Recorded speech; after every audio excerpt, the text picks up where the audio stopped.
Dane, man, how you doing? Good, good. I just started thinking here. I was looking around my little studio portion here and think, man, I need to get me some more notebooks. I've filled everything up with notes and things that we've learned from all of our guests. Fun stuff, right? Man, Letitia Oh was yeah, absolutely wonderful, wasn't she? Wasn't she awesome? oh yeah, unbelievable. Yeah, Haven't haven't heard talk about just her process and how she's really inspired others and just continues to use her platform to do good for the world is yeah. amazing. And then having Carrie Mack back, that was a really fun treat too. Love Oh her, yeah, man. oh yeah. Old Two best for friend. one there. Yeah, It was awesome, man. So I'm gonna tell you, man, this guest that we'll be bringing on here in a little bit. They call him Joey Dietz, Joe Calderon. The guy is one of the best frontmen right now in the game. There's a band called Lightworker. Let me explain this, man. I started listening to this band. Yogi, our buddy Yogi from Demon Hunter, turned me on to yeah, this band. I was like, Lightworker looks really cool, kind of. Oh, like I tell you, I'm always listening to music, going through it, really trying to find new stuff for the show and inspiration. I started listening to yeah, this album, and I'm like, wait a minute, this band rips. They had a song that drew me in. It was actually called First Light, and it's just heavy hitting. Like if you people out there that like things like Kill Switch, maybe a little bit of like Hatebreed, even some like Disciple, then like this transition to more of like even Deftones. This mhm, band, Lightworker, is a band for you. Evergreen's awesome. yeah, When I look at like yeah, Burn Scar and Hellscape, they don't make a bad track. The dude even did some kicking, it's like acoustic stuff back in the day before they let with Fear by Failure, and just the list goes on and on, man. Like this band, I'm telling you, if you need something where it's like, give me some lyrics that are actually passionate, that tell a story, that are real life, but also you yeah, can just shred my face off with guitar licks and just kicking drums. This is a yeah. band for you. So I was finally able to track down Joey Dietz and get him on the show, guys. So without wasting any more time, as Dane knows, before I get too antsy and fanboy out, let's bring on the man himself. Yeah. Joe, how you doing, my friend? Good, good. That was one heck of an intro. Thank you for all the kind words. All true, brother. We Yeah. appreciate you, man. I love what you're doing. Keep rocking, man. So, Dane and I are going to jump into some questions, man. I've been itching to ask you. So the first question, obviously, before this juggernaut that's turned into Lightworker, everything you're doing just kind of it's turned to gold right now. Yeah. I'm curious, man. There's got to be some like pre-game, maybe some like garage band, maybe some demo stuff. Take me back to when this itch to play or to make music or to sing began. Where were you at in your life when this all began for you? You know? Mm.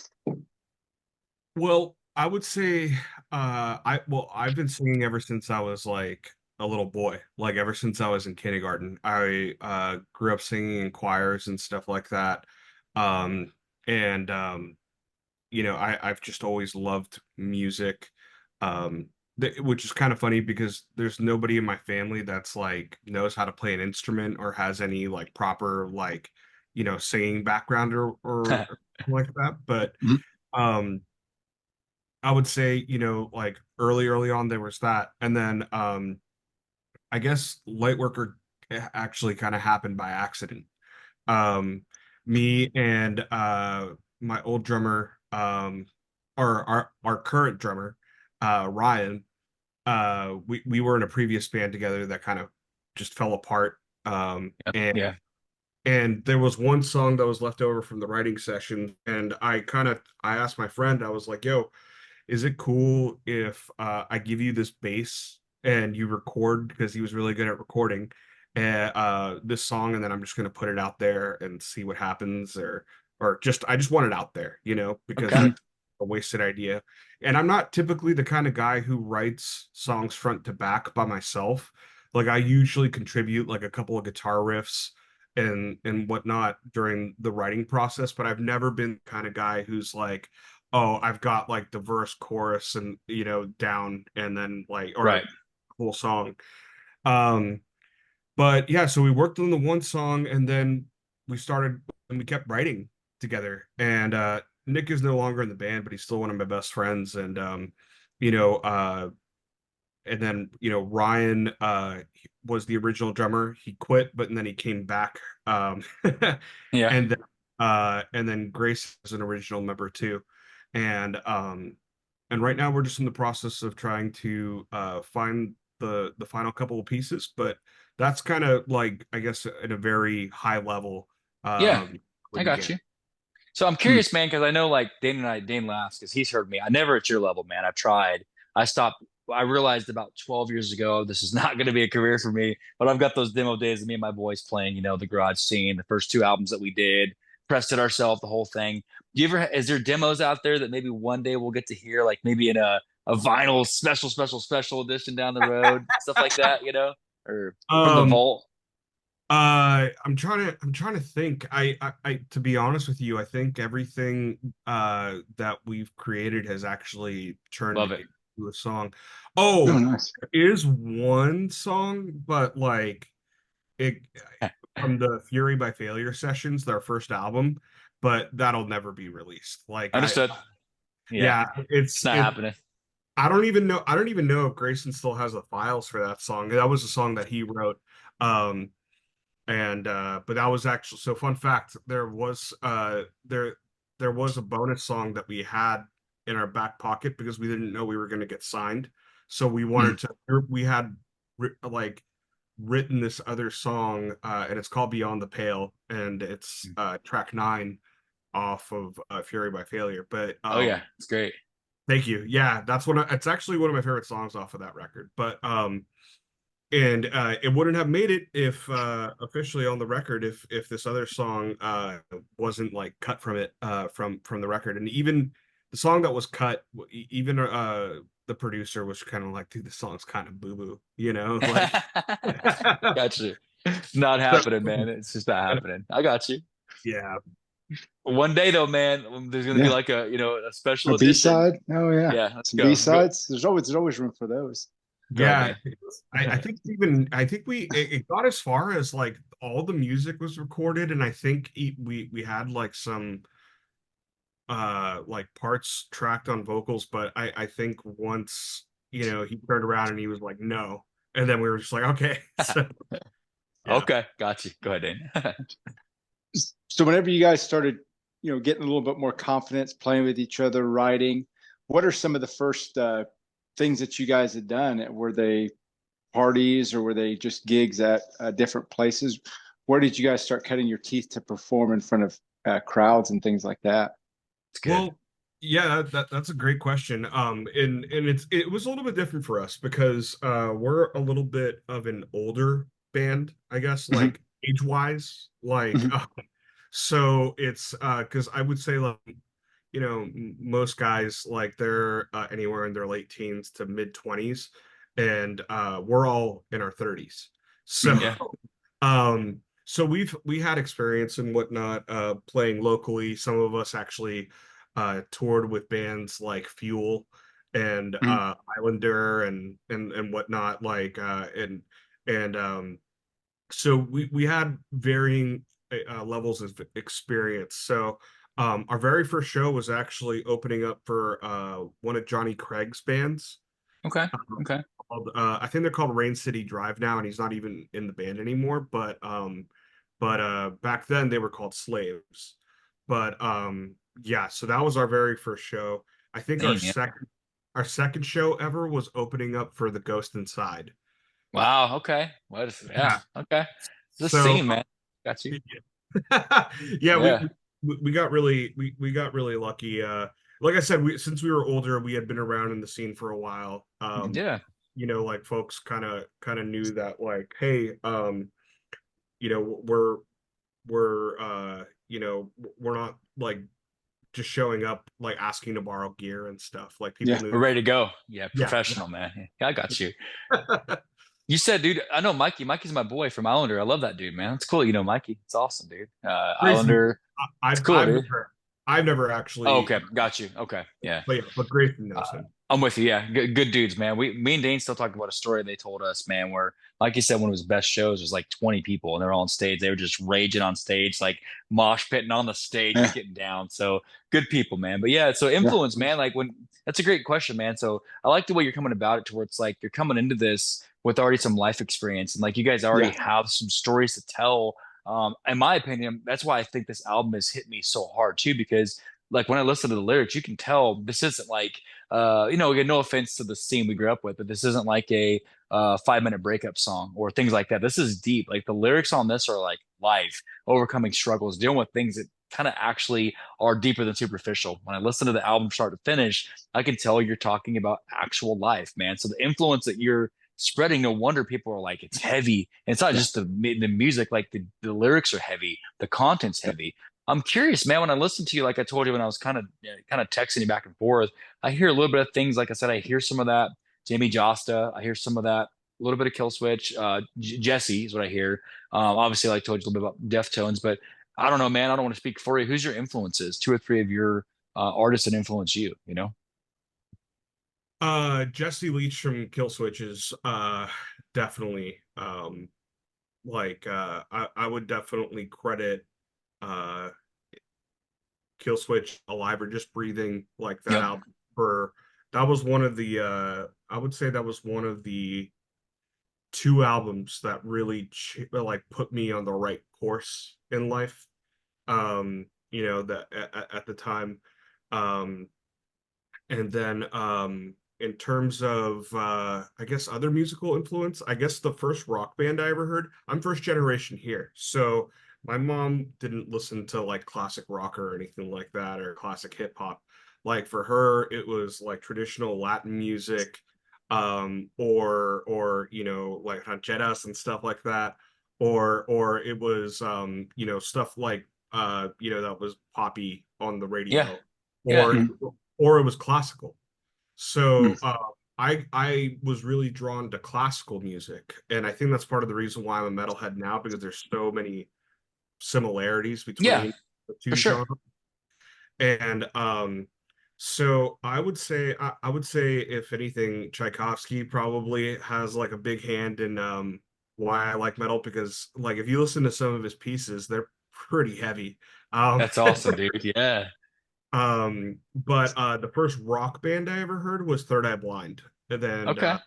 that first album, and it's crazy because the lyrical content is, it is very deep, but it's very dark. Yeah. So I was like 11, 12 listening to this album, and and I had no idea what it meant. And then as I got older, I was like, oh man, this It's deep. Yeah. It's deep. I was like, I don't know if I should be listening to this stuff, but Yeah, I dude. mean, yeah, but I still love that album to this day. And then I would say, um, I guess maybe a more modern influence that really just I guess cap me as a band called Caspian. They're Hmm. about I'm familiar. 90% instrumental. Yeah. I'm familiar with them. Yeah. Oh yeah, you are. Yeah, Yeah. and I mean, I love them so much that I actually back in 2019 I actually flew out. I'm in California. I flew out to Boston to go see them live with a nine-piece orchestra. Wow. Wow. That's cool, man. Yeah. They're Yeah, they're epic. They're epic, dude. Yeah. yeah. No, Wow. so that's kind of what I would say. So your influences are huge, man. You go from Tchaikovsky to the Chariot, man, to Chimera to like Caspian. Like it's crazy, dude. It's awesome. Like you're a conglomerate, you know? That's cool, Oh man. yeah. Or organized chaos. Yeah, I love it, dude. It's cool. Oh Bingo. yeah. You can draw it from every genre, and you can take pieces and parts. That's what makes things go. I mean, it takes it to the next level, definitely. Yeah. So now that tomorrow's the end of May. Now in 2024, we're getting ready to go into the summer, and obviously through the year. What do you see on the horizon for you and your band going forward to maybe into those summer months? Mm. oh, well, we have a tour planned with Bloodlines and American Arson. So and we'll be playing Capulet Fest, which features bands such as Haste the Day, August Burns Red, Nothing More, I Set to Kill. It's all over the place. So we're basically doing a tour around that. Then we're coming back home. We're actually going to be taking it a little bit easy this summer. And then Grayson actually gets married in October. Oh, Oh, And cool. nice. Congrats. yeah, Congrats. so and I'm one of the groomsmen, so have that responsibility, of course, to Okay. back up my boy. And then after that we're aiming in the fall to tour again. And then 2025 is where we really plan on like hitting the road more, um, and whatnot. And then actually even today we already just started having light talks about the next chapter musically, for already, even though the album's barely a month old. So there was a huge gap between the first album and the second album. We're well aware of that, and we don't ever want that to happen again. So yeah. Well, man, I'm grateful if you guys are already working on again, because I'm telling you, I've soaked it up. There's albums I tell Dane about this that I was just saturated, through my life, and this has been my favorite. I mean this when I say it's been my favorite album of the year. I've played it so much where I feel like I'm familiar with it. It is. I can now see, after kind of talking about your influences too, I can see that it's almost like it's a symphony of metal when I'm listening to this album with you, because the way you play this, it's the ebbs and flows. It's almost like you're at this insanely hardcore metal orchestra. So now I'm seeing that after you say that, connecting the dots, man. It's really cool. Well, if you're near, I'll tell you this, bro. If you're near Kansas, man, let us know, because we'll come out and see it, man. We're Wichita, absolutely. So the great scene, man. Wichita has a great scene. Temple's great. The Wave. There's such a good vibe here for that. Metal is respected well here. So if you're anywhere near, let us know. We'll come see it for sure. Yeah. So. But transitioning to a little bit, man, there's a segment we're known for. This is our benchmark, so we're going to crack you up a little bit. We are batting 1,000 on this segment, so everyone has loved it so far, so I'm hoping you do too. And media and things that you've done in the past, this is called Rapid Fire. This little segment, it's designed to make you laugh.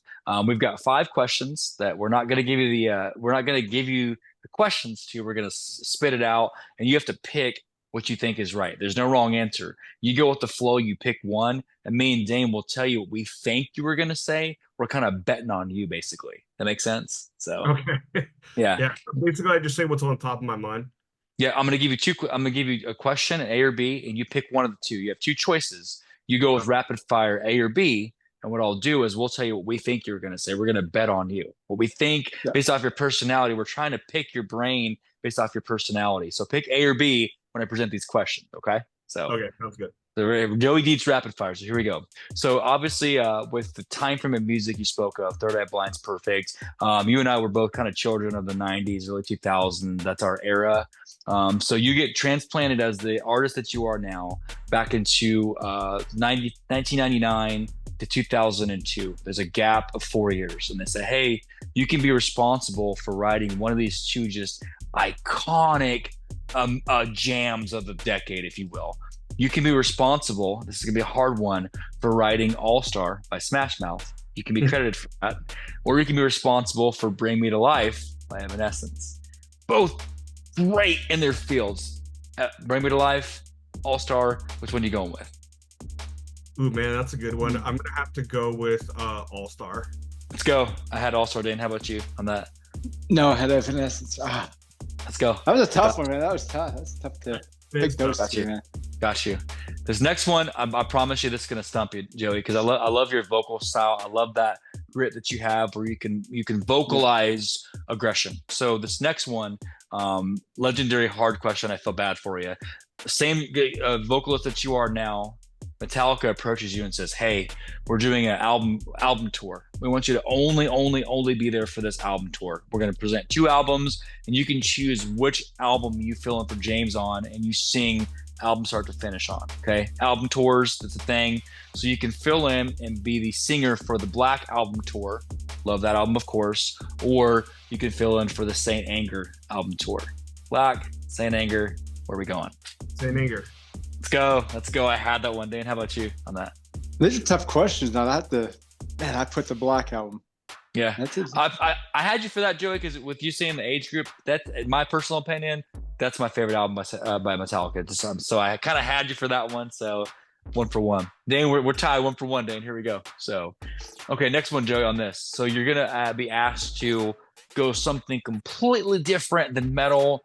A lot of the typical genre that you're known for, and these 2 companies say, hey, we'd like you to write a commercial jingle for one of our food products. Okay, this is a fan favorite. So you can be responsible for writing the next jingle for a Pop-Tarts commercial or the next Velveeta cheese commercial. Pop-Tarts, Velveeta cheese, which way are you going? Pop-Tarts. I'm not even familiar Yeah. with pita cheese. Oh, I had Pop Tarts. Thank you, Dane. How about you, Dane? What'd you have on Oh that? yeah, Pop Tarts. Go. It's Yeah, a fan favorite. Everybody loves Pop Tarts. Oh that'd be yeah, such a cool, like, you know what I'm saying, Joey? Like, if you have a little riff about it, like, it's so sweet and so fine, or so, I don't know. You could roll with it, dude. It'd be fun. You just make it yeah, happen, dude. Let's go. absolutely. Okay, so Dane, you're up on me by one. So this next one, dude, we're gonna go back to some epic '90s rappers. There was a huge thing I wish was still popular, where for a time there, rockers were really kind of cutting choruses on rappers' albums. It was very popular, right? I think about some of the classic mashups in between like Jay-Z and Linkin Park, stuff like that. So they're taking you and these two artists approach you and say, Joey, we want you to drop a hook for one of our albums. We're making a comeback tour. Okay. Love them both. They're both great. This is going to be hard. Mace approaches you and Exhibit approaches you. Drop a hook for me. Which way are you going? Exhibit. Let's go. I'm killing it right now, Dane. How about you, Dane? What do you have? No, I'm Mace? striking out. Yeah. Go. No. Man. Yeah, no, it's got to be Exhibit, man. Like I love the tone of his voice. It's just kind of like he's like, hey, what's going on, man? Yeah, like, it's so cool. Yeah, man. It just I had you for Exhibit. I could that's a song that needs to happen. Whoever's listening out there, let's make that happen. Right now. Joey Dietz, Exhibit 2025, let's make it happen. And we can make it about a Pop-Tart. Let's go. You know what I'm saying? So final rapid fire, Joey, final one. So going again another direction, your vocal range. They want you to be a part of the next chapter of these movie franchises as a voiceover. You got that cool voice about you. So check this out. You can be the voiceover in the next Teenage Mutant Ninja Turtles. You can be Master Splinter.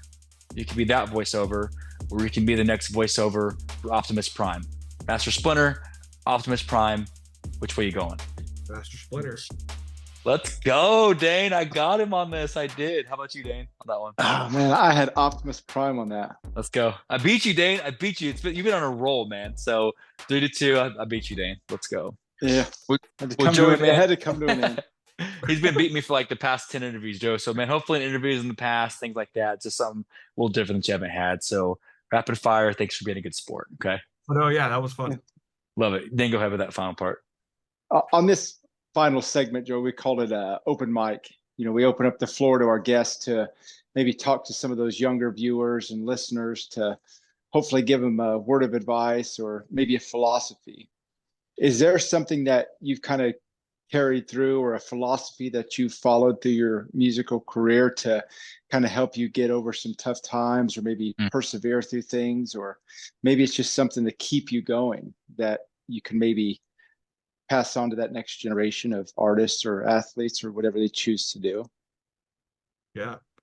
I would say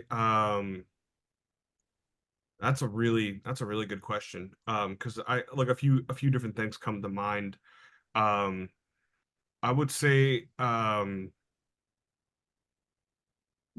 radical forgiveness is probably the thing that I would say, because Wow. that's one of the things that, like, if you're able to forgive somebody, especially if it's like whether it's a teammate or somebody that really hurt you in your own family, let's say, or like if you're able to kind of like swallow that pill and really try to like communicate Wow. like forgiveness, then I think that it's going to make you like, because tough times, depending on how you communicate, if you're able to forgive each other, you're just going to make your bond stronger. And that's what is in my opinion, and that's what creates camaraderie, brotherhood, sisterhood, etc. And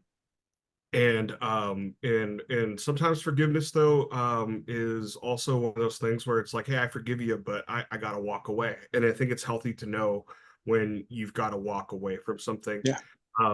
But it's also just like letting things go. And I think, like I said, I think it goes for any aspect of life, not just Wow. a musical career or work or a sports team. I think that's just a good way to live. Wow, man. Wow. You're so spot on, Joe, Yeah. because there's so many times we hold on to things. And we've said this, we get too bitter, we get caught up in the Yeah. past, and I've heard people say, Joe, and Dane, you could expand on this. Sometimes the person that you're forgiven, they forgot about it a long time ago. So you're the only one still hurting. I Yeah. mean, right, Dane? You know? Yeah. Yeah. I mean, the burden is on you for reasons that it doesn't need to be. I mean, and you should be able to forgive those kind of people that, have done good things for you, or even just unburden yourself. I mean, it's a great message to Wow. pass on to people, because a lot of times whenever you don't, it's your pride and your ego getting in the way. So once you get those out of the way, you can live a lot happier life and forgive those before they even ask for it. Wow, Right. Joe. Joe, that's crazy, man. And I say this a lot. People ask me because, like, I listen to all types of music and all that, but they'll say, "How do you listen to that super screaming heavy stuff?"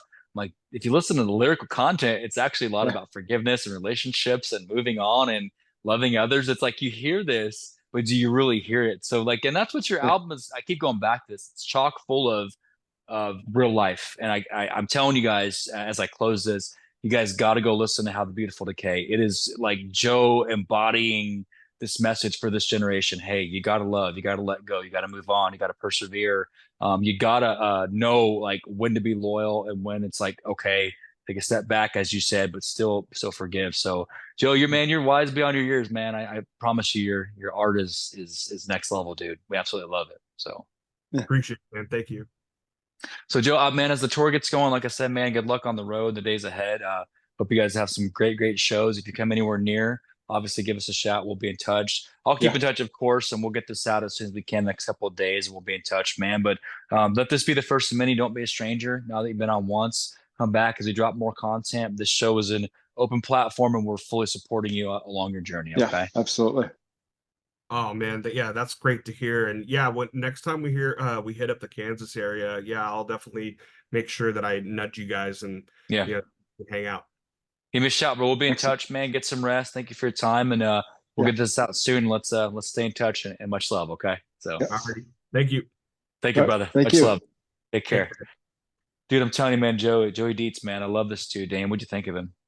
Yeah. Like I say, I mean, you're always batting 1,000 whenever you introduce me to all the artists that you call me or you message me. You say, hey, you got to hear this, and I start going down the rabbit hole, and then before you know it, I'm 10, 15, 20 songs deep, and like, wow.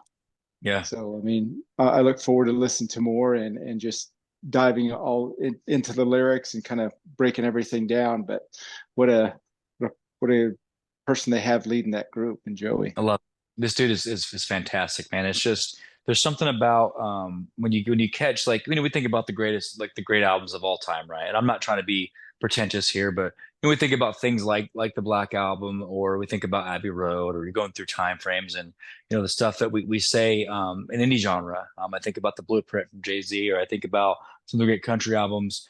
Everyone that's done this, whatever genre that they're in, and he mentioned Kill Switch, obviously my favorite with As Daylight Dies, but these iconic artists, they'll bring something they're going through and they'll lay it out, they'll paint it out on the Yeah, album. This absolutely. is my Yeah. life. Here you go. Here's what I'm going through. In some facet, I'm just going to go and lay it out there and just speak about it. And people Mhm. resonate to real life. It's like, yo, this is real stuff that you're talking about. And you're good at what you do. He made this very clear. They are not novices. They're not showing up with borrowed equipment, not showing up Yeah. late. They're pros. They're pros that know how to tell a message. You know what I'm saying, Dane? Yeah. So, Yeah. yeah. They lived life, and can put it into words the right way. I mean, like you Mm, say, when some people listen to it and they say, man, this is real life. yep. They could be going through something similar that they just can't quite put into words. And when they listen to music like that, they say, that's what I Mm, need to hear. And that's the way I needed to put it. So it's pretty therapeutic in that fashion. yeah. He left us with a message of forgive one another and then let's Yeah. go rock our faces off. You know what I'm There saying? you So go. I love this guy. So that's awesome, man. Dan, I'm glad we got to be a part of Yeah. that. Yeah. Um, it's ongoing, just a nonstop. Next week's going to be great, guys. I got to give you a little buzz on this one, guys. So I may have to. Hopefully, you're there, Dane, with calling the games. But Sunday's going to be great. We've got comedian Shelly Kim stopping by, and we finally Yeah. got word. We got our boy Matt from All That Remains stopping by, another great metal Mm. band stopping by on Sunday. And then we just hit the ground running next week. We got so many things to Yeah. share with you as the show rolls on. So I just can't wait to keep giving you that great content. So on behalf of Joey from Lightworker, and Dane and Josh, don't forget, as always, that we love you. And Dane? Thank you for listening.